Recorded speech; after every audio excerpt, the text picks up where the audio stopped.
Olá, pessoal! Hoje a gente tem o prazer de receber um convidado verdadeiramente inspirador, um pioneiro no campo da gestão no Brasil e alguém que tem sido uma força motriz na transformação da forma como as empresas operam e crescem. Sim, eu estou falando do Eduardo Luiz, o CEO da EPAR. Com mais de 30 anos de atuação no mercado, Eduardo é um líder visionário. A EPAR é especializada em soluções e entregas de gestão, abrangendo operações administrativas, financeiras, contábeis, de projetos e jurídicas. Formada em gestão de negócios internacionais pela prestigiosa IBM-X Business de Massachusetts e mestre em gestão de projetos pelo Instituto de Educação Tecnológica em Belo Horizonte, sua veia de inovação é evidente. Além disso, é formado em comércio exterior e administração de empresas. Dito isso tudo, ele não apenas lidera a EPAR, mas também é parte integrante do seu sucesso como um player pioneiro no Brasil. Há 9 anos, Eduardo fundou a EPAR e, desde então, tem guiado a empresa para ser um líder em um completo ecossistema de soluções em gestão para empresas e líderes. Hoje, vamos explorar a jornada do Eduardo, a filosofia de gestão que impulsiona a EPAR e mergulhar nas suas perspectivas sobre o mercado. Eduardo, obrigado por estar aqui com a gente hoje para esse episódio. Nossa, que currículo! Eu até me embaralhei com Pô, tantas. depois dessa fala aí, eu vou até pedir licença ali, deixa eu chamar quem é essa pessoa. Que isso, não. Oi, gente, é um prazer estar com vocês aí. Primeiro, de novo, prazer revê-la, Luísa, prazer revê-la, Henrique. É sempre uma honra poder trocar figurinha sobre um tema ou sobre temas que podem ser de relevância para aqueles que estão aí nos assistindo ou vão nos escutar também, né? Então é sempre bom a gente poder trocar conhecimentos e informações. Estou aqui para isso e no que eu puder contribuir e puder ajudar aí para que todos possam deter um pouco mais de conhecimento ou de informação, assim a gente vai fazer. Perfeito, Eduardo. Bom, como eu falei, que várias conquistas incríveis que você já alcançou e vem alcançando durante a sua trajetória profissional. Eu queria começar sabendo primeiro um pouco da sua vida, de como, né, com esses 30 anos de atuação no mercado, você certamente tem uma rica história. Eu queria que você me contasse, né, como que começou isso e como que você e quando você decidiu fundar a EPAR e quais foram os maiores desafios e as suas maiores realizações na sua visão durante toda a sua carreira. Perfeito, Luiz. Eu vou tentar fazer de uma história longa, uma história curta aqui, tá?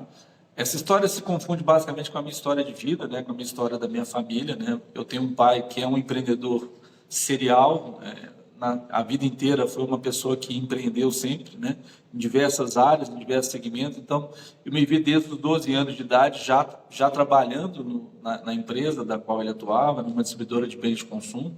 Eu brinco que eu comecei fazendo, sendo chapa de caminhão, ou seja, descarregar e carregar caminhão, né? Então, numa época que menino de 12 anos podia trabalhar, podia carregar caixa de 40 quilos nas costas, que não era problema, né? Então, com 16 eu me vi sendo o chefe do depósito, com 17 eu entrei para faturista, com 18 eu já estava ali meio que mexendo com programação, eu sou programador em COBOL, exatamente porque eu vi uma necessidade ali da empresa de ter ali uma certa autonomia em relação aos relatórios, a forma como era prestado ali o sistema, né?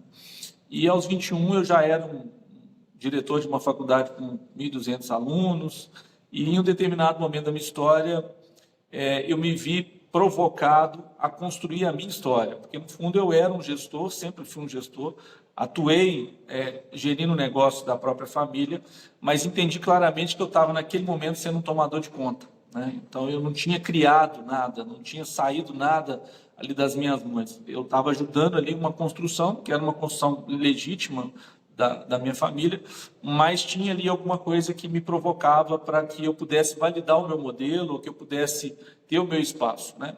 E em um determinado momento eu me vi saindo dessa estrutura familiar, fui ao mercado, fui ser executivo de empresa, então prestei serviços para empresas aqui, prestei serviços para empresas fora do eixo Rio-São Paulo, no Nordeste, depois fui atuar em São Paulo, no interior de São Paulo também, até que veio o convite de eu poder atuar aí numa instituição, né, que é a instituição hoje com quase 7 mil funcionários, né, e fui ser assessor da presidência, e lá fiquei durante quase 3 anos, dos quais foram, eu digo sempre que foi minha minha melhor pós-graduação, né? Porque foi uma forma prática de você se validar ali em todas as áreas. E aí eu recebi uma proposta de um headhunter para poder ir para uma empresa de fora, era para trabalhar na BRF na época, e passei por um processo seletivo, esse processo eu fui aceito, e fui comunicar ao meu presidente que eu estaria saindo então da instituição para poder aceitar o emprego, né? E eu não lembro disso, eu não me esqueço disso, que foi um momento muito marcante na minha história. Ele pediu para fechar a sala e me contou uma história de um rapaz que tinha chegado na instituição, validando ali processos, ferramental, sistemas, o que tinha sido feito ali naquele período. Aquela era a minha história dentro da instituição, né? E ele falou o seguinte: olha, eu vou aceitar o seu pedido de demissão, mas com uma condição: você não vai aceitar o emprego. Eu falei: pô, mas como assim? Eu não vou aceitar um emprego e vou ter que pedir as contas? Ele falou: você vai ter que fazer uma coisa que está latente em você, mas que você ainda não descobriu que isso é o seu negócio. Monta uma empresa e vai tomar conta do negócio dos outros, que é isso que você sabe fazer. É isso que você tem que fazer. Então, você vai sair daqui e vai montar essa empresa. Eu lembro que era no centro da cidade, a sede da instituição. A gente tem uma lanchonete que chama Pastelândia, que é muito famosa aqui na cidade, e o famoso caldo de cana com pastel, né? E ali eu pedi um caldo de cana com pastel e fiquei 1 hora macerando naquela conversa, né? Do que a gente tinha conversado, e foi caindo um pouco as fichas de quem era de fato o Eduardo, o que o Eduardo tinha feito, um pouco da minha história familiar, né? Eu lembro que eu peguei o telefone e falei: mãe, vou abrir um negócio para mim. Ela falou: meu filho, como assim? De jeito nenhum, volta a trabalhar com seu pai, aquela coisa toda.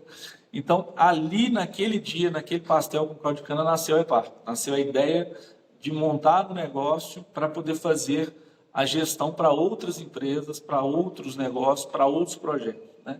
Então, a gente nasceu com essa vocação, talvez do meu histórico familiar e também profissional, de ter gerido bastante coisas, e foi muito bom eu ter gerido coisas de forma diversa, ou seja, não foram sempre nos mesmos nichos, nos mesmos setores, o que foi muito bom para a minha formação, né? Então, eu tive condição de ter acesso a isso. E, nesse momento, então, nasce a EPAR. E a EPAR nasce com essa vocação. Então, fazendo a historinha curta, que é um pouco isso, tá?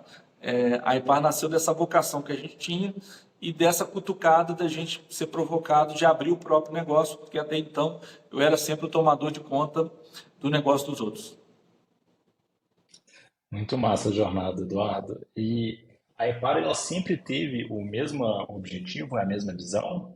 Como é que foi essa jornada da Epar? E como que, né, que você se especializou em negócios internacionais e comércio exterior, né? Me conta um pouquinho dessa dinâmica. Eu costumo dizer que lá na faculdade a gente tinha um grupo de 7 colegas, né, de 7 colegas mesmo que acabaram virando amigos de vida. A gente é amigo, continua sendo amigo até a presente data, né? É interessante isso, essa pergunta é muito pertinente, porque do comércio exterior, né? Já existia a relação, eu fazia, na verdade, 2 faculdades. Eu fazia a faculdade de administração de empresa de manhã, trabalhava à tarde, né? E ia para outra faculdade fazer o turno da noite no comércio exterior. Então, eu cursava os 2 cursos. Então, eu fazia administração de manhã e comércio exterior à noite. Mas por que comércio exterior? Porque o comércio exterior, naquela época, já tinha aquela coisa da segunda língua, tinha essa relação de relação do mercado brasileiro que já estava aberto. Então, você tinha empresas muito de fora para poder entrar. A gente via claramente que tinha muita multinacional querendo ingressar no Brasil, né, apesar da burocracia, enfim. E a gente tinha uma turma de 7 amigos ali, 7 colegas que a faculdade me deu, e todos eles trabalhavam. Da mesma forma que eu, tinham ali suas atribuições, ou eram estagiários, ou já atuavam um pouco na área também. E eu não me esqueço que a gente tinha uma turminha lá, que é a turma do A e a turma do B, né? Sempre a turma do fundão com a turma da frente, né? A turma da frente, as caxias que tiravam todas as notas máximas, enfim. Mas o engraçado é que essa turma do fundo, esses 7, a gente fechava as provas, né? E era engraçado porque o pessoal criticava muito a gente, porque a gente só conversava, bagunçava, tudo, mas no fundo a gente trocava muito, porque todo mundo trazia para a faculdade as dores do dia a dia do negócio. Ou estava passando por uma invoice, como é que era, estava dando problema lá no porto, e como é que era isso aqui. Então a gente trocava muito. E quando a gente trazia isso para a faculdade, Os professores adoravam a gente, porque a gente não ficava naquela pergunta do Taylor, do Fayol, do Fordiano, do que estava acontecendo ali com o Peter Drucker. Na verdade, a gente estava trazendo a prática. Professor, fui fazer uma invoice, deu um problema dessa natureza, a descarga não deu para ser desovada, como é que foi, de que forma que foi. Então, isso foi muito enriquecedor. Tanto que até hoje a gente é muito amigo desses professores também, trocamos muito com esses professores também, porque a gente acabou agregando, tanto que tinha matérias que tinham que ser grupos ali de 2, 3 pessoas, nós éramos os únicos que os professores deixavam ter sempre o 7, e a gente tinha essa relação muito próxima.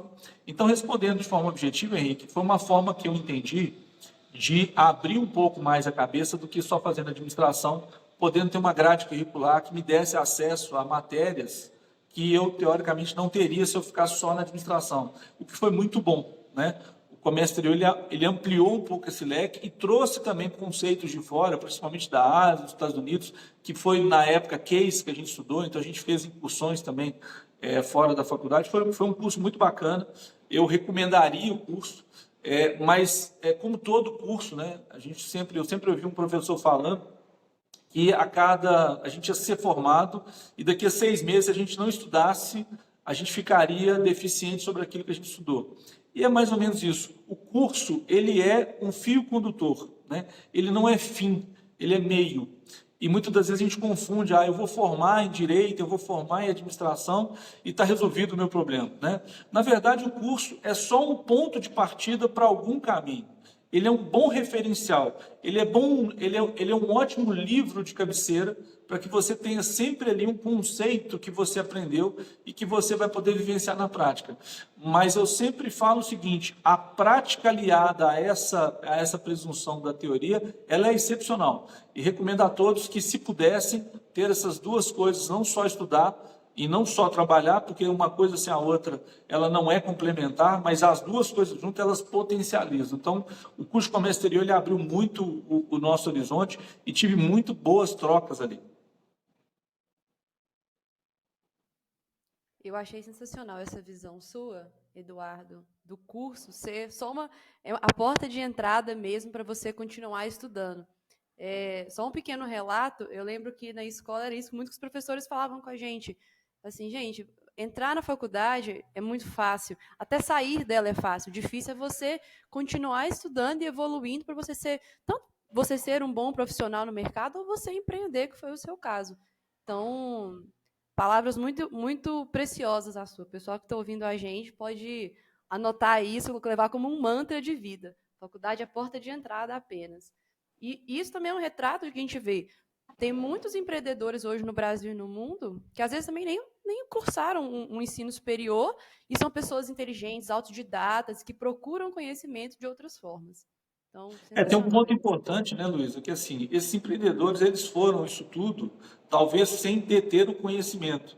Agora, imagina esses profissionais, esses empreendedores, naquela época, tendo alguém que pudesse conduzir eles em relação ao conhecimento. Esses caras poderiam ser os próximos Steve Jobs, os próprios Elon Musk da vida, porque, na verdade, isso hoje, inclusive, é relatado por muitos, né, que essa base ela é muito fundamental, eles tiveram que aprender muito na estrada de terra, com os buracos, né? E se tivesse essa base naquela época, poderia potencializar em muito, tanto a pessoa quanto o empreendedor. Não, totalmente. Inclusive, também a título de curiosidade, o meu pai ele era empreendedor. Eu ainda não peguei essa veia dele, mas ele foi empreendedor, tanto que ele veio da roça do interior e sem estudo nenhum, não cursou nenhum tipo de faculdade, e ele conseguiu ascender na vida isso, com essa veia empreendedora e procurando conhecimento de fora. E trazendo uma coisa que você falou que fez muito, que é levar para o dia a dia, por exemplo, do seu curso, o que acontecia na realidade do trabalho. Que às vezes a gente fica muito ali dentro da academia, da faculdade, aprender os conceitos, tudo que o professor fala, mas a gente esquece de ver qual é o problema real do mercado, qual é o problema real do meu cliente, do dia a dia, o que está acontecendo. Vamos utilizar o caso prático, né? Então, sensacional, concordei com tudo que você falou, muito bom. Eduardo, quero voltar um pouco na questão da EPAR e te perguntar o seguinte. A EPA hoje, né, ela é considerada uma pioneira no Brasil, com um ecossistema completo de soluções de gestão. Eu queria que você compartilhasse um pouco com a gente essa jornada que levou a EPAR a essa posição de liderança. Eu acho que tudo é uma questão de necessidade e oportunidade, viu, Luísa? Primeiro, quando você entra hoje numa organização de qualquer nível, aí no Estado da Federação do Brasil, de qualquer unidade, né, a gente vai ver que o clamor de gerir alguma coisa, ele é iminente. Seja para um negócio pequeno, seja para um negócio. O cara que é dono da carrocinha dele ali de cachorro-quente, ele precisa entender de custo, ele precisa entender de margem, ele precisa entender de estoque, né? Ele precisa entender de variação, se de manhã vende mais, se à noite vende menos, e assim sucessivamente, né? Então, isso é muito comum. Qual que é o grande problema hoje, e que eu basicamente percebi? As pessoas tomam muito tempo gerindo coisas que não são meio-fim. Então, qual que é o grande problema das empresas, principalmente dos empresários, dos empreendedores, né? Eles têm ali um insight, sabem fazer muito bem determinada atividade fim, né? Mas para que aquela atividade fim possa ser, de fato, algo que traga uma lucratividade, que faça ali o processo funcionar, eles precisam ter obrigatoriamente estruturas administrativas, financeiras, jurídico, contábil, coisa do tipo. Só que isso toma muito tempo, né? E muitas das vezes o que a gente vê são os empreendedores, os empresários, desvestindo da roupa que trouxe eles até ali, para eles vestirem determinadas roupas que não são deles e que eles nem queriam vestir, né? Então, qual que é a forma mais fácil de você poder contribuir para esse processo? É tentar você tirar um pouco dessa dor. Então, quando a gente criou a EPAR muito dessas necessidades que, ao longo dessa jornada, dos clientes que a gente foi incorporando e foi tentando contribuir, a gente foi ver, tem uma deficiência aqui no contábil. Poxa, a gente podia também entregar uma relação financeira / contábil. Tem uma deficiência aqui na relação jurídica. Por que a gente também não pode ser um guarda-chuva para que isso pudesse ser resolvido num lugar só, né? Num sítio só? Então, isso foi sendo construído aos poucos, isso não foi uma coisa planejada, não foi uma coisa que estava no roadmap de ser assim, desenhar, vamos ser uma empresa de um ecossistema de gestão que vamos entregar uma solução para os clientes. Não, isso, na verdade, foi sendo construído. Eu costumo dizer que a gente tem um diferencial muito objetivo, porque a gente não é uma empresa de consultoria. Uma empresa de consultoria, de uma maneira visceral, ela é uma empresa que tira uma determinada fotografia, faz uma análise sobre essa fotografia e faz uma sugestão sobre essa análise. Essa é uma empresa de consultoria. A empresa de gestão, e por isso é muito raro você ver isso, é a empresa que pega para fazer. Ela executa atividades, meios, não atividades fins. Então, o nosso trabalho, eu costumo dizer que é ficar com a parte chata da história, né? Que é a parte burocrática, é a parte cansativa, é a parte que muitas vezes as pessoas não querem nem olhar para ela, né?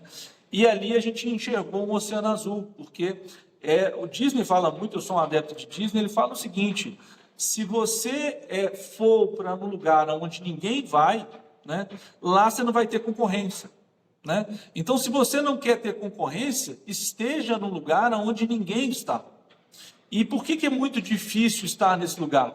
Porque é muito trabalhoso, é muito difícil entregar uma operação, é muito difícil entregar uma coisa que você tem que fazer todos os dias.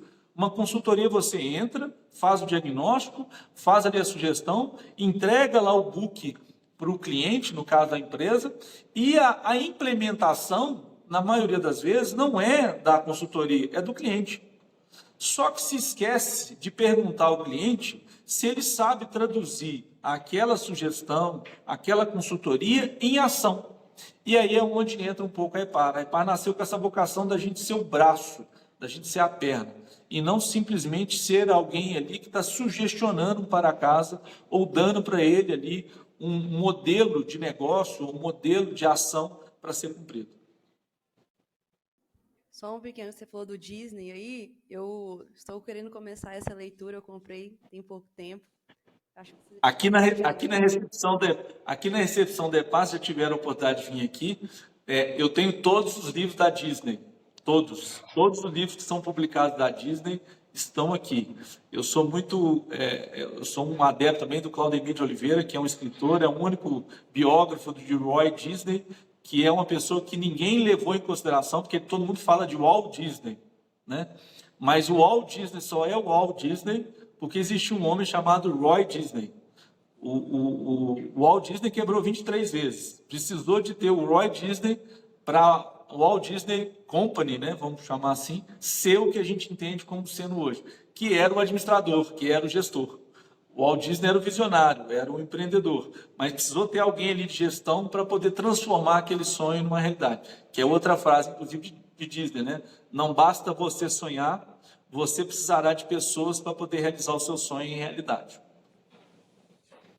Que massa, Eduardo. E principalmente, né, você que tem né, fez o curso de comércio exterior e etc., muito ligado nessa parte também do exterior, que, claro, né, é primeiro mundo. Como é que você vê o mercado brasileiro comparado com esse mercado de primeiro mundo? Como é que você acha que a gente ainda tem a evoluir ou quais que são, né, as vantagens que o nosso mercado tem? Ô Henrique, eu sou um entusiasta de plantão, né? Eu sou um cara, primeiro, positivista nessa relação, né? Eu acho que o Brasil ele tem uma taxa de oportunidade absurda, absurda, né? Os gaps aqui são muitos e são grandes. Lá fora, quando você fala em crescimento, quando você fala em oportunização, você vai falar em bits de crescimento de percentual, né? Aqui você está falando em casa de decimais de crescimento, né? Você ainda tem essa taxa de oportunização. Agora, nós temos um problema crônico, e essa é a diferença visceral, vamos chamar assim, para o primeiro mundo, para esse país que está aqui em desenvolvimento. A gente é muito ineficiente, né? Então, se a gente for comparar o Brasil com uma carga horária de trabalho e com as entregas, né, e sobre aquilo que a gente gera de receita, chamada PIB, né, a gente está próximo de 1/4 do que o americano entrega. A gente está próximo de 1/3 do que a comunidade europeia entrega. Então, a gente, na verdade, é pouco eficiente na nossa relação, seja ela na execução, seja ela na produção, seja ela no serviço. Então, respondendo de forma objetiva, a gente tem uma taxa de oportunidade muito grande e por isso que a empresa que conseguir organizar minimamente, a empresa que conseguir ser um pouquinho mais eficiente, ela já estará na dianteira das demais empresas aqui no Brasil, por um simples motivo. A gente não tem essa cultura da eficiência, né? A gente fala de 8 horas de trabalho, mas a gente não fala de entrega de atividade. A gente fala que o funcionário tem que cumprir uma carga horária, né? Que para mim é uma coisa que está no século passado, né? A carga horária é uma metodologia de alguém vender 1 hora, quando na verdade ela podia estar vendendo a entrega. O que eu estou sendo eficiente? O que eu estou entregando para essa companhia? E a gente não tem essa metrificação, né? A gente vive numa espiral tão grande que quando a pessoa chega no trabalho, chega no serviço, tem 1001 coisas para ela fazer. Mas ela não consegue estratificar naquele dia, naquela semana, naquele mês, o que eu vou fazer aqui que vai fazer a diferença no meu negócio? O que eu vou fazer aqui que vai fazer a diferença no meu processo? Então, a gente tem um modelo aí, Henrique, de cultura organizacional que está muito intrínseco no não processo, na pessoalidade, nas relações, basicamente, dos CPFs. Aqui no Brasil é muito difícil você ter que chamar a atenção de alguém, quando, na verdade, não se chama a atenção de um CPF, se chama a atenção ou se sugere na relação do profissional. E aqui as coisas misturam-se muito. Eu gosto muito do americano, porque o americano é muito direto, né? Ele fala na sua cara, eu não gosto de você e pronto, eu estou aqui por uma obrigação e vou ter que cumprir aqui a minha obrigação, mas senta do seu lado e trabalha com a maior eficiência do mundo, como se você fosse o melhor amigo dele, profissionalmente falando, né? Por quê? Porque ele precisa de que as entregas sejam feitas. Aqui não. A gente senta em escritórios, porque o fulano isso, porque o Beltrano aquilo. E aí você tem que ter aí todo um trabalho a relação de recursos humanos hoje das empresas, ela é muito mais pelo aspecto pessoal, né, de trabalhar no ser humano, do que desenvolver competências, desenvolver skills, habilidades. As empresas hoje precisariam estar focadas hoje em como potencializar o que cada profissional tem. E no Brasil o que a gente vê é uma massificação. É como se eu tivesse que pegar cada funcionário que fosse um departamento de cobrança ou de um departamento jurídico e todos tivessem que entregar da mesma forma. Quando, na verdade, cada um tem uma atribuição, pode ter uma atribuição, e tem uma vocação que é medida, e já tem testes para poder fazer isso, que você poderia potencializar. Então, o importante é a gente entender o seguinte, poxa, se lá nos Estados Unidos é isso tudo, por que a gente não pode ser aqui? Se as fábricas alemãs são aquilo tudo, por que a gente não pode ser? E por que esses caras dominam a gente? Porque eles têm hoje uma relação de eficiência que está na raiz da relação de ensino, na relação da cultura.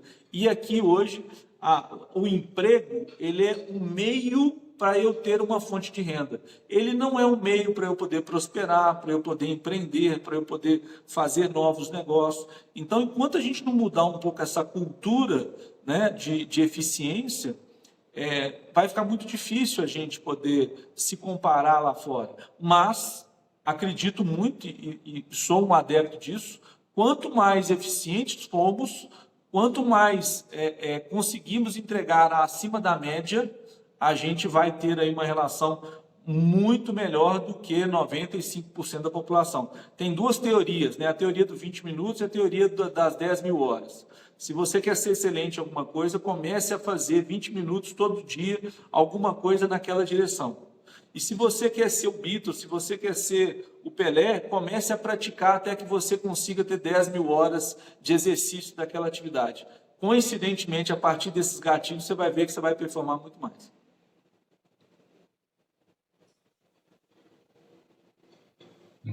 Muito massa, Eduardo.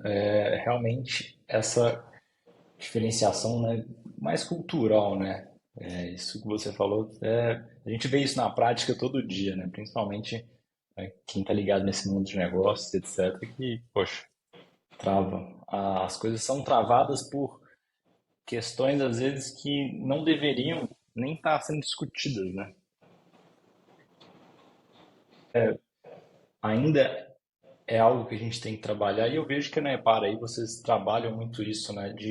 Poxa, se você não tem uma habilidade forte em algo, não tem perigo, né, de você, não tem nada de ruim de você pedir auxílio, etc. Entregar alguém que está preocupado, né, com exatamente essa questão que você falou, de melhorar os processos, cuidar, né? E aí por isso que as empresas lá existem.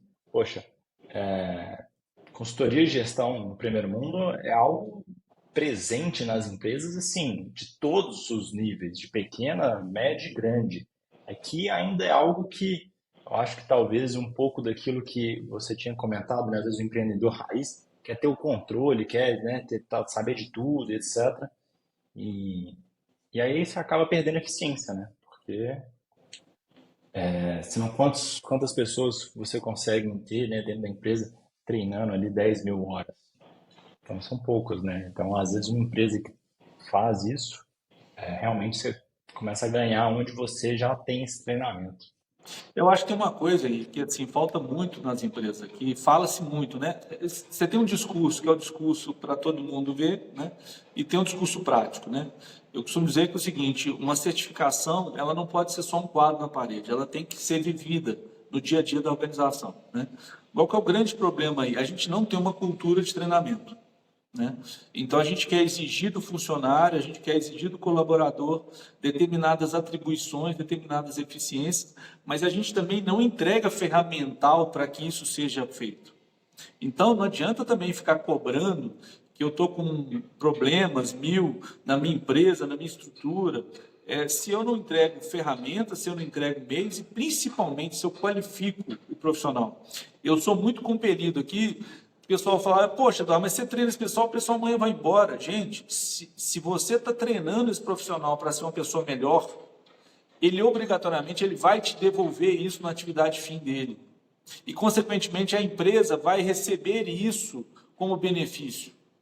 Se amanhã ele não estiver aqui, você vai fazer isso com outro. E é assim que a vida funciona mesmo. E que bom que você está performando outras pessoas. E que bom que você está conseguindo fazer essas pessoas saírem de um estágio A e irem para um estágio B. O que não pode é você ter uma relação de que aqui eu mando, aqui eu obedeço, aqui foi feito sempre desse jeito, a vida inteira eu fiz assim. Ô, Henrique, aquilo que as pessoas conseguiram construir até hoje, tem empresa aí de 20, 30, 10 anos, tá? Não é garantia de que nos próximos 5 elas estarão de pé.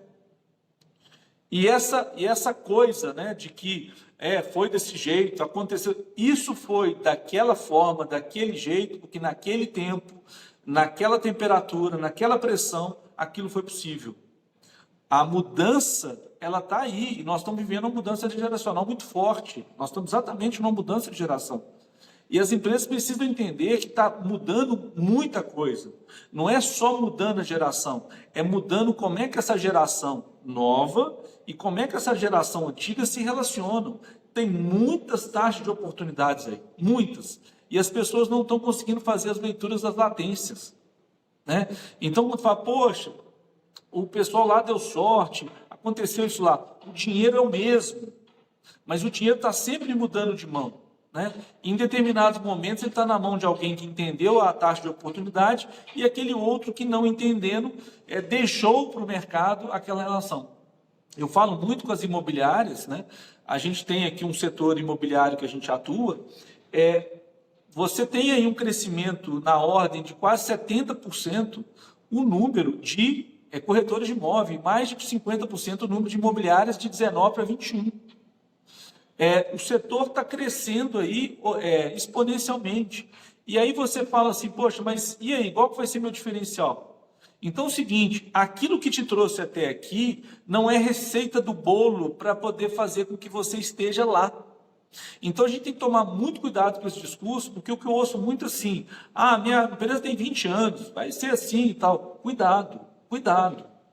E o que a gente vê são as empresas que estão conseguindo vamos chamar assim, liquefazer, como se fosse uma borboleta, transformar de lagarta para borboleta, ou seja, liquefazendo o seu organismo vivo e transformando em outras coisas.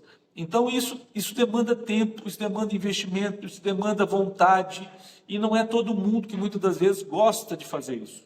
Por quê? Porque, de novo, fere ali um sentimento interno, uma relação de cultura, eu sempre fui assim, não é agora que isso vai acontecer. Então, cuidado. As empresas que estão aí há muito tempo, cuidado, porque isso não é garantia de sucesso amanhã. Essa resistência, né, à mudança, seja a mudança da empresa, ou até mesmo nós, né, que estamos no mercado de trabalho, ela é muito perigosa mesmo. Eu li um livro recentemente do Eberson Terra, ele é LinkedIn Top Voice, muito interessante, que ele fala dessa evolução que a gente vive, que a cada dia uma nova tecnologia é inventada. Então, se a gente fica com essa cabeça presa ao que igual você comentou, ao que eu fiz, eu cheguei aqui fazendo dessa forma, não vai para frente. Todo dia tem uma tecnologia. A gente vê hoje, por exemplo, o Chat GPT, o Google Bard, que são algumas das inúmeras inteligências artificiais que a gente tem. 5 anos atrás não era um assunto falado. Hoje, a gente tem que se adaptar a isso, porque senão, daqui uns dias o pessoal fica falando a inteligência artificial vai tomar meu emprego. Ela não vai tomar o seu emprego, mas quem souber juntar a inteligência artificial junto com a sua função, vai evoluir, você vai ficar para trás, né? Existe uma pesquisa da McKinsey que ela fala o seguinte, as empresas líderes, foi feita uma comparação das empresas líderes globalmente e das empresas líderes aqui nacionalmente, no Brasil. Depois fizeram um comparativo se haveria ali uma relação entre elas. E tem um dado que é interessante que vai nessa direção que você falou. 62% das empresas líderes estão abertas ao novo e experimentam o novo. Esse é um dado interessante. Não coincidência, são empresas líderes. Não, sensacional. A gente tem que abraçar o novo, não ter medo, explorar e ver o que a gente pode fazer com esse novo. Quem sabe a gente não inventa ainda um mais novo, né? E aí você vai e se destaca. Vai virar, igual você falou, Beatles, Steve Jobs, Bill Gates, a galera toda. Mas quero trazer um pouco o nosso papo agora para questão de resoluções de disputas, né? Porque uma coisa que a gente sabe que tem em toda relação humana é conflito, né? Isso é inerente ao ser humano. E na gestão de projetos e operações, igual eu falei, essas disputas elas são inevitáveis. Como que a EPAR vê métodos alternativos, como a arbitragem, por exemplo, para resolver esses tipos de disputas contratuais? Eu acho que é basicamente o que a gente estava falando, né? Você tem um novo batendo na porta e as pessoas não estão enxergando o que vai acontecer, né? O que é uma arbitragem hoje, né? A gente tem é desproporcional a gente falar aí de justiça no Brasil, porque a justiça no Brasil ela continua sendo lenta, ela continua sendo cara e ela continua sendo ineficiente, né? Então, cada vez que você judicializa uma relação, né, por isso até que criaram as câmaras lá de conciliações, né, para tentar evitar esse volume excessivo em relação à justiça, você torna-se ineficiente, inclusive, no seu processo. Você tem demandas aí que você vai demandar a justiça 10, 15, 20 anos. Tem demandas que já estão na terceira geração e não foram feitas. E você tem um problema objetivo. A parte que consegue fazer a manutenção financeira dessa ação, talvez seja a parte que, independente dela ser a parte que efetivamente a ganhadora, vai ganhar porque ela conseguiu manter ali e fazer essa relação funcionar.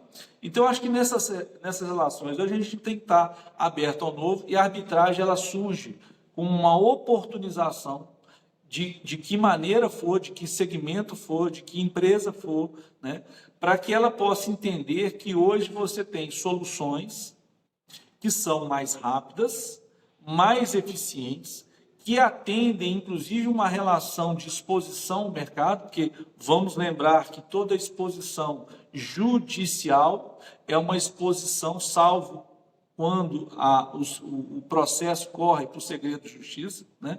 Então, você tem ali uma exposição que qualquer consulta a um Google você consegue ter acesso. Então, muitas vezes, você tem uma empresa que está sempre demandando e ela fica ali publicamente exposta por uma relação de processo que muitas vezes não foi ela que deu causa, não foi ela que colocou na mesa. Então, assim, a arbitragem, gente, ele é um caminho sem volta. Vocês acreditem ou não, tá? Ela pode ter sido cara no passado, ela pode ter sido um instrumento que ficou restrito aí a grandes corporações justamente por conta desses fins, né? De não exposição, de resolução mais rápida, das questões serem tratadas no âmbito privado, não no âmbito público.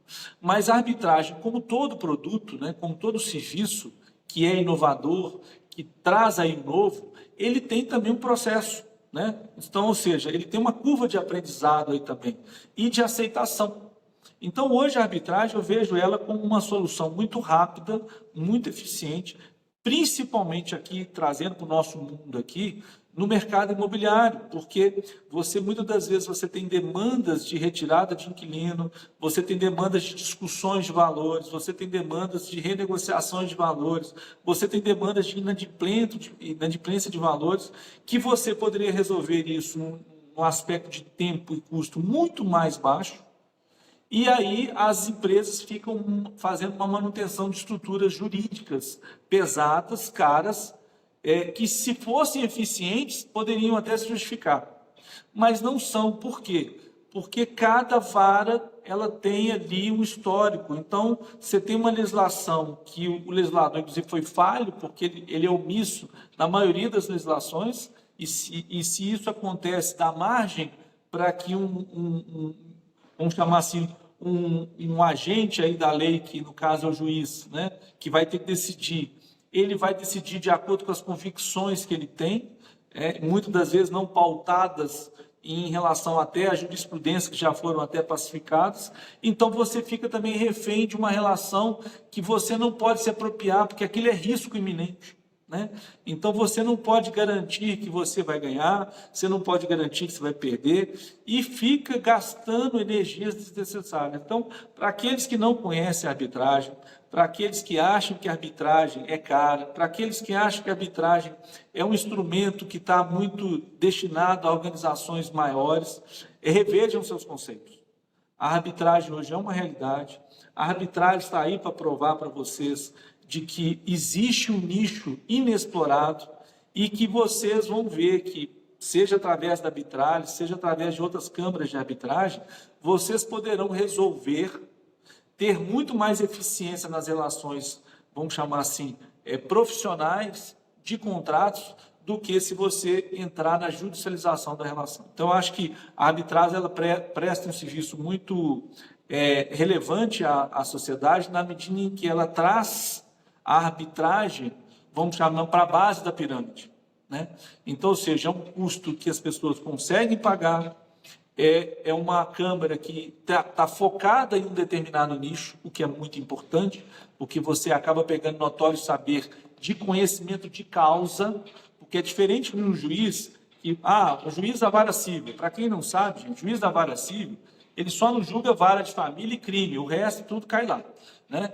Então, e tributário. Mas o fato tudo ali é muito amplo. E quando você tem uma câmara, por exemplo, como a da arbitragem, que tem ali um nicho muito específico, ela traz ali para os seus juízes arbitrais pessoas de notório saber do fim, daquele meio. Então, isso faz com que você também tenha um conforto de que você estará bem calgado ali nas pessoas que estarão ali, seja defendendo, sejam alegando ali uma decisão que você, inclusive, para quem não sabe, na arbitragem, você também tem o direito de questionar, né? Mas a arbitragem é muito mais rápida. E nós estamos falando de tempo. O tempo é um bem precioso. E se vocês entenderem que a arbitragem pode ser um meio para que vocês sejam mais eficientes, a gente falou há pouco de eficiência, faz muito sentido, né? Então, eu provoco aqueles que estão céticos, que acreditam que isso não é uma realidade, faço votos que vocês façam o seguinte dever de casa: experimentem. Depois vocês façam o juízo de valor. Porque é muito fácil eu fazer uma crítica de algo que eu não consumi, de que eu ouvi dizer. Mas é aquilo que a gente faz, né? Por que abraçar o novo? Porque talvez a gente esteja nesse lugar porque a gente errou muito, tentando acertar. Então, tentem acertar também usando a arbitragem, né? E não fiquem nessa posição cômoda, desconfortável, que é ficar onerando a empresa de vocês, no caso da imobiliária, trazendo aí talvez até um desconforto para o inquilino, para o locador, né? E faço votos também, talvez um chamamento para as seguradoras, que passem a usar a arbitragem em todos os contratos de seguro, porque isso traz uma eficiência também para o processo e faz com que os litígios sejam resolvidos de forma mais rápida, principalmente em relação aos distratos e a despejos, que é o grande problema hoje do mercado imobiliário quando a gente fala de locação. Então, eu sou um adepto, eu tive com os meninos aí numa relação, já vou ser clientes, a gente já vai fazer uma parceria aqui com os nossos clientes com arbitragens, e é isso. Vamos experimentar. A gente só vai poder falar depois que a gente fizer o uso. Antes disso, é só um subjetivo de alguém que ouviu dizer alguma coisa.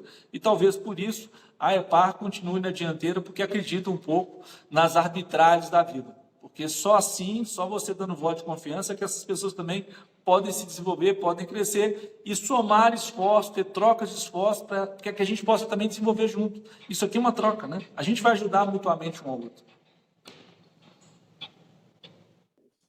O mercado, no geral, né, o mercado só existe porque existem, né, várias pessoas, empresas ali, né? Se não existisse só um, tá aí igual Cuba, Rússia.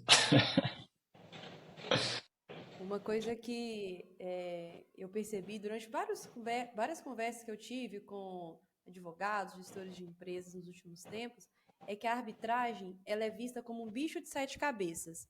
É aquela coisa assim, aquele instituto que foi criado somente para uma elite da população utilizar, porque a arbitragem é muito cara e ela também só deve ser utilizada para as causas muito complexas, porque os árbitros são muito especializados.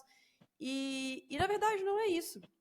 Inclusive essa é a nossa ideia. Vamos democratizar a arbitragem, porque é um instituto promissor, né? É um instituto que vai dar celeridade e também não é o intuito de competir com o judiciário, porque nós somos uma sociedade, né? Nós somos o povo brasileiro. Então, não é brigar com o Estado, com o Poder Judiciário. O Poder Judiciário é importantíssimo. Ainda bem que a gente tem a separação de poderes, né?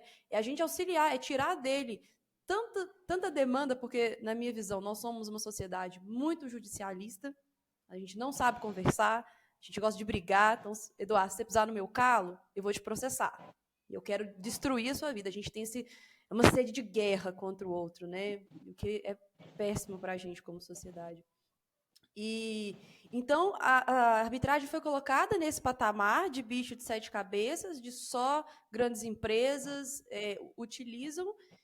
E as pessoas, agora que tem inovações no mercado, querendo, né, trazer essa democratização, as pessoas ficam com medo. E aí entra naquele medo que a gente conversou, da cultura de não querer abraçar o novo. Então, vai bater sempre no quê? Precisamos educar a nossa sociedade para se abrir ao novo, para se abrir a inovações, né? Então, de inovação, que a gente sempre vai bater nesse ponto de abraçar as inovações, a inovação ela desempenha um papel no seu modelo de negócio, a Inepar, né? E eu queria entender, tipo assim, a Epar ela utiliza tecnologia avançada para trazer soluções mais eficazes e personalizadas aos seus clientes. Eu queria que você compartilhasse comigo algumas iniciativas ou um projeto recente de vocês que ilustra essa abordagem de tecnologia e inovação. Eu acho que esse ponto aí é um ponto crucial dentro da tríade que a gente milita aqui, que a gente acredita, né? Que são pessoas, processos e tecnologia. Inclusive, aqui na Epar tem 3 pilares que exatamente são os nossos 3 pilares, né? Pessoas, processos e tecnologia. Um não funciona sem o outro, né? As pessoas se confundem muito que sistema, tecnologia é meio, fim. Na verdade, sistema é meio. Mas sistema sozinho, sem pessoas para apertar o botão, também não adianta. Mas sistema, sem pessoas para apertar o botão, sem um processo para apertar esse botão, também não resolve. Então, assim, Luísa, eu acredito muito na tecnologia, como eu falei, eu tenho uma formação, hoje eu faço mais até arquitetura de software do que programação. Nós, como Epar, a gente tem a condição de falar que a gente tem todos os softwares próprios, então a gente é autossuficiente na nossa relação de gestão, de ERP, de sistemas hoje bancários. Então a gente não depende hoje a gente é um IP, a gente é uma instituição de pagamento também, então a gente não depende do banco, né? A gente não tem aí a necessidade de ter o banco tradicional, e a gente tem algumas, vamos chamar assim, movimentações que a gente fez por ter acreditado que isso fazia sentido para a gente, exatamente a gente desenvolver tecnologia própria. Então hoje a gente detém propriedade intelectual em tecnologia de sistemas. Tá? Mas não é uma propriedade intelectual do sistema para vender à praça. É uma propriedade intelectual do sistema para a gente poder desenvolver as nossas eficiências internas. Talvez por isso a Epar esteja no lugar que ela está, porque ela conseguiu entender claramente que não adiantava ela comprar um pacote pronto de um software de prateleira, né? Que você tem que ler o manual, tem que passar por uma certificação, né? E funcionar daquele jeito. Porque aquilo, de uma certa forma, ele é muito... Eu falo que todo sistema ele é eficiente, mas desde que você saiba usar. Acontece que a prática, ela nos leva para outros caminhos. E muitas das vezes a gente fica engessado no tal do sistema, né? Porque o sistema isso, o sistema aquilo. Então, muitas vezes o sistema ele é feito, né? Para um programador. E eu acredito que se o programador tivesse a prática, a gente teria outras visões aí de sistemas. Mas a gente tem, sim, feito movimentos, Luísa, nessa direção. Hoje a gente tem software próprio para vistoria, hoje a gente tem software próprio para recomposição de imóvel, para poder fazer gestão da área de obras, né? A gente tem aqui um braço da Epar de gerenciamento de obra, de incorporação imobiliária. Então, a gente tem um software próprio para isso.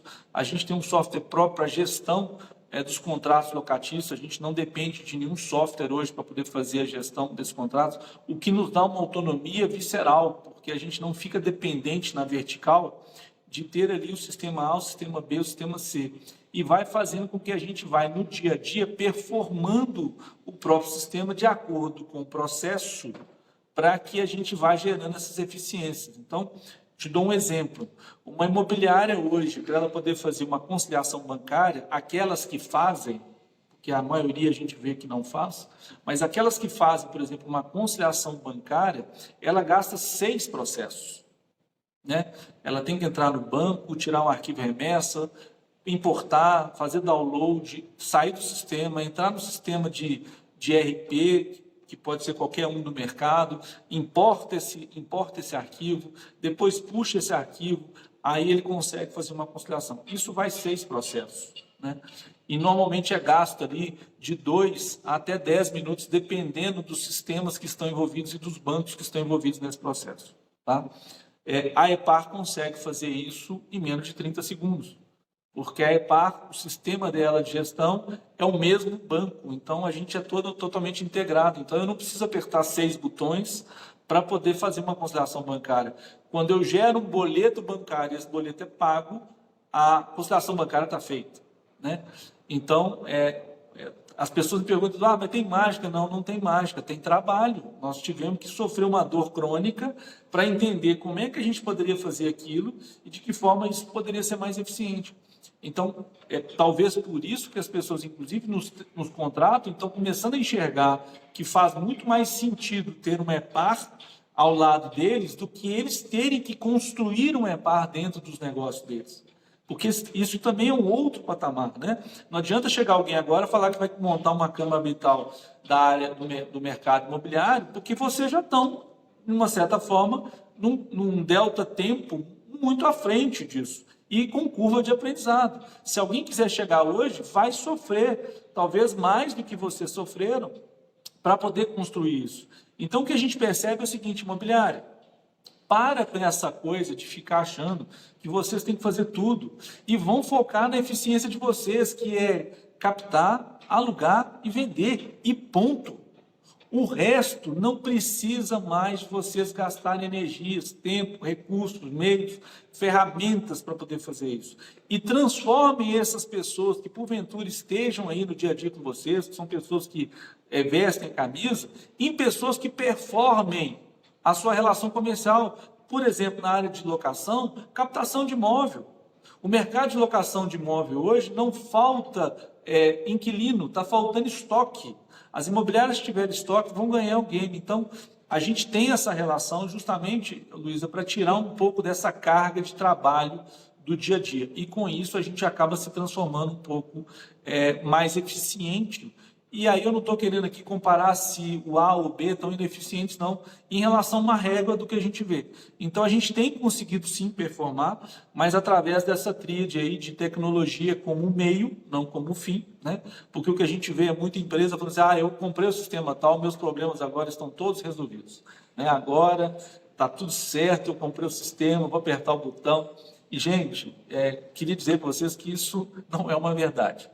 Se quem acreditar nisso ainda vai cair no cavalo, vai gastar muita energia e vai precisar gastar muito tempo para poder fazer isso funcionar. Então, a gente tem isso como característica nossa. Há 4 anos a gente investiu nessa solução de meio de pagamento, quando também ninguém falava em banco digital, em tecnologia de integrar bancos digitalmente e tal. A gente pagou um preço caro. Eu quase quebrei essa empresa há quase 4 anos atrás por conta disso, porque fui acreditar nessas inovações e a gente foi fazendo isso e batendo com a cara no muro, tivemos que, machucado, levantar e tentar juntar os caquinhos, mas também não perdi o foco. Continuei entendendo que precisávamos investir nesse movimento. Então, hoje a gente conseguiu estar no mercado aí de inovação de tecnologia, talvez muito à frente do que um ecossistema tradicional, só sistema tem, porque a gente tem aí o braço operacional atrelado aí ao meio, que é o sistema. Poxa, que massa, Eduardo. Realmente, essa diferenciação que você falou, às vezes a empresa ela tem um foco muito especializado, né? E é um trabalho muito grande, né? Principalmente para as imobiliárias, ter que focar ali na captação, na venda, nesse networking ali do pessoal. E todo esse back-office e etc., ele é realmente muito doloroso. Então, pegar uma empresa, né, que, poxa, quanto maior, né, a gente consegue criar formas mais eficiências. E às vezes a empresa que está começando, ou às vezes uma média ali, ela não tem nem volume, né, suficiente para ter, às vezes, uma pessoa com conhecimento técnico suficiente para ajudar e etc. Muito menos pagar, às vezes, um software que, né, às vezes vai ser um absurdo de caro, né? Esses softwares hoje são caros, então não faz muito sentido.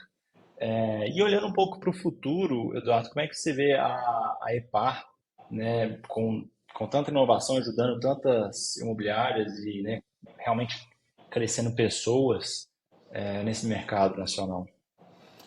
Ô Henrique, eu tenho um roadmap hoje muito mais consciente do que eu já tive no passado, né? E eu acredito que nos próximos 2 anos, sem nenhum problema em falar isso, eu acredito que a gente será, talvez aí, a maior imobiliária, a maior gestora imobiliária de contratos de locação, né? Sem ser uma imobiliária, tá? Eu acredito muito que em 2 anos a EPAR será a maior gestora de contratos de locação do Brasil. A gente está trabalhando para isso, tá? O nosso radar está nisso, a nossa meta está nisso, e eu acredito muito que a gente tem condição muito fácil, no sentido de que fazer o que a gente continua fazendo, para a gente poder chegar nesse lugar. Cada vez mais as imobiliárias estão entendendo que faz sentido ter uma EPAR como aliada, ter uma EPAR como um braço operacional e não ficar gastando mais energia de estar cuidando dessas operações, desses custos operacionais aí. Então, assim, olhando o radar, eu acredito que a gente vai ter condição nesses 2 anos de chegar lá. Acho que a gente já está conseguindo performar para isso. E, sim, cada vez mais usando aí ferramental, propriedade intelectual, para que a gente possa estar desenvolvendo cada vez mais ferramentas, repertórios, para a gente estar nessa dianteira, porque chegar lá é muito fácil, tá? Agora, permanecer lá e você dar um outro salto quântico, aí é um pouco mais difícil. Então, a gente está pensando hoje, e aí quando a gente fala, por exemplo, em sistema, a gente está até fazendo uma parceria aqui com um banco que fomenta as imobiliárias. Quando você fala em fazer alguma coisa em sistema, você pode colocar em ano para você desenvolver um ferramental em condições de poder fazê-lo. Então, a EPAR está sempre tentando buscar essa relação do que hoje nós estamos plantando hoje é para 2024, 2025, né? E aquilo que a gente já plantou já está acontecendo. Então, eu acredito muito que ela vai ter essa vocação de ser aí um player que vai estar à disposição das imobiliárias, porque a gente acredita demais nas imobiliárias. Eu acho que não existe mercado sem imobiliário, não existe mercado sem corretor de imóvel, e as pessoas têm confundido isso muito, isso é um ponto muito importante, né? A gente fala do mercado imobiliário, mas não existe mercado imobiliário sem corretor de imóvel, não existe mercado imobiliário sem imobiliário. As transações precisam do agente. O agente precisa estar lá para fazer a relação. Não dá para ser 100% digital. Vai ter um perfil da população que vai querer ser 100% digital? Tem. Gente, mas nós estamos falando aí de 2%, 3% de uma relação de um share de mercado, só de casa, de moradia residencial hoje, no regime de locação, de 18 milhões de moradia, né? Se a gente considerar que o principal player do mercado tem 2% de share, está sobrando 98% de share de mercado para abocanhar esse mercado. Então, as imobiliárias são muito maiores do que elas acham que são. Só que elas precisam de repertório, elas precisam de estrutura. E o nosso papel aqui, enquanto EPAR, é dar esse ferramental. E aquelas que estão enxergando isso, e não coincidência, né, porque não é coincidência, estão conseguindo performar, seja as suas carteiras de locação, seja a performance do share de mercado. Então, a gente fala com muito orgulho aqui que a gente consegue fazer com que a imobiliária, muitas das vezes, ela aumente a sua carteira. Quando a gente vê a imobiliária hoje que entra aqui, ela está, às vezes, 1 ano, 2 anos, com o mesmo volume de carteira, com o mesmo volume de cliente e sem condição de crescimento. Então, essa capacidade de growth, de crescimento aí, ela pode buscar na EPAR que ela vai ter condição de fazer isso. Então, acho que o recado que fica é mais ou menos o seguinte: o futuro aí é essas sinergias comuns. É a gente fazendo uma parceria com a Arbitrales fazendo uma parceria com a EPAR, daqui a pouco tem outro parceiro ali. Isso tudo que é sinérgico, isso potencializa. E as imobiliárias precisam entender que se elas não fizerem esse movimento, aquelas que não fizerem, aquelas que irão fazer, vão chegar na frente. E está tudo certo, não tem problema nenhum. Você falou uma coisa da arbitragem, Luísa, que eu dou muito o exemplo do fotovoltaico. Se a gente fosse falar em contratar um telhado, um sistema fotovoltaico para a nossa moradia há 10 anos atrás, todo mundo ia falar que a gente é louco, porque custa caro, custa mais do que o preço do carro, não é possível que você vai colocar, isso vai quebrar, isso não vai funcionar, essa garantia de 20 anos, isso aí não está. Então, assim, tem aquele que acredita e que entende que faz sentido para ele, e nesse momento o vizinho dele, o colega dele, o parente dele, falou, pô, o cara colocou, está funcionando, deixa eu colocar também. E na hora que ele coloca, esse movimento é feito, daqui a pouco o outro coloca, e aquilo que era um preço X começa a virar um preço aqui, daqui a pouco ele consegue ir para a base, e isso fica de fácil acesso. É o que está acontecendo com a Arbitralis, é o que está acontecendo com a EPAR. Então, nós somos empresas que estamos aqui à disposição do mercado, mas que hoje a gente consegue entregar uma solução numa base de pirâmide, não apenas para poucos. E é isso que tem que ficar. É essa sinergia de negócios que não são concorrentes, porque eu jamais vou querer ser uma imobiliária, eu jamais vou querer ser um corretor de imóveis. Arbitralis idem, né? E o que a gente está aqui é para fomentar esse mercado, na condição desse mercado poder coexistir, mas com eficiência, com possibilidade de crescimento. Se não, do contrário, não faz sentido ele vir aqui para arbitrar se ele não for economizar tempo e não for economizar dinheiro, e não gerar eficiência lá para o processo dele. Da mesma forma que com o EPAR. Não faz sentido ele vir para o EPAR se não for para ele tirar a dor crônica que está lá, se não for para ele poder crescer e desenvolver a carteira, dobrar a carteira. E para aqueles que não atuam por locação, faz mais sentido ainda, porque ele precisa saber que tem uma empresa, um organismo que está ali à disposição dele, que ele não precisa, como o Henrique falou, criar ali um ferramental, ainda que inicial, que é caro, para começar a trabalhar com locação. Uma explicação maravilhosa, Eduardo. E realmente, a gente, né, eu pessoalmente, né, já vivenciei esse mercado imobiliário e é uma dor grande. Poxa, então, muito sucesso e que Deus abençoe a jornada, porque é raro ver empresas como a EPAR que realmente investem, né, não só na empresa, mas nas pessoas que na empresa querem realmente entregar um valor para o mercado no geral, né? Então, parabéns e boa sorte. Para nós todos, Henrique, eu agradeço vocês pelo tempo de vocês, agradeço aí pela confiança de vocês, e eu acho que é isso, essa troca aí para aqueles que nos assistirem ou para aqueles que nos ouvirem, o que a gente está fazendo aqui é um movimento de poder empoderá-los, para que vocês possam ser cada dia melhores, para que vocês possam cada dia fazer mais e talvez com menos. Esse é o sentido dessa história toda, né? Eu digo muito que a gente não é ajudado, a gente ajuda. E quando ajuda, o resto vem de uma outra forma. Então, o que nós estamos fazendo aqui é ajudando aqueles que talvez por uma questão ou outra não tenham acesso, desmistificar um pouco esse conceito, talvez aí por falta de conhecimento sobre a arbitragem, e também desmistificar esse conceito de que eu não posso entregar ali uma carteira para alguém cuidar porque é a minha carteira, quando na verdade a carteira sempre será dele, a gente sempre estará ali tomando conta de um bem que é do outro, né? Nunca será nosso. Então, agradecendo a vocês, obrigado pela oportunidade, né? E que o mercado possa entender isso como sendo algo que eles possam consumir, beber e usar bastante, tá bom? Eduardo, agradeço muito por você ter participado aqui com a gente hoje.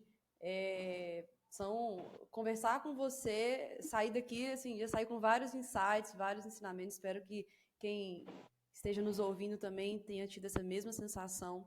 Você é uma pessoa que passa muito conhecimento.